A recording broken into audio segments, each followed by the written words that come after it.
بسم اللہ الرحمن الرحیم۔ السلام علیکم ورحمۃ اللہ وبرکاتہ۔ ہم آپ کو حافظ اسلامک ٹی وی میں خوش آمدید کہتے ہیں۔ رسول اللہ صلی اللہ علیہ وآلہ وسلم نے فرمایا، مسلمان بندے سے قیامت کے دن سب سے پہلے جس چیز کا حساب لیا جائے گا وہ فرض نماز ہوگی۔ آپ بھی فرض نماز لازمی ادا کیا کریں۔ اس کی حدیث کا حوالہ ہے سنن ابن ماجہ 1425۔ بسم اللہ الرحمن الرحیم۔ وَأَقِيمُوا الصَّلَاةَ وَآتُوا الزَّكَاةَ وَأَطِيعُوا الرَّسُولَ لَعَلَّكُمْ تُرْحَمُونَ۔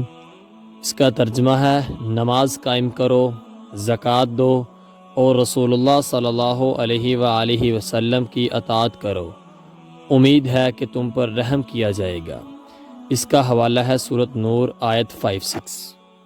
نبی کریم صلی اللہ علیہ وآلہ وسلم نے فرمایا، آباد رہے وہ شخص جس نے میری حدیث سنی اور آگے پہنچائی۔ آپ اپنے عزیزوں کو یہ ویڈیو لازمی شیئر کریں تاکہ وہ بھی ثواب حاصل کر سکیں۔ ملتے ہیں آپ سے کسی اگلی ویڈیو میں، تب تک کے لیے اللہ حافظ۔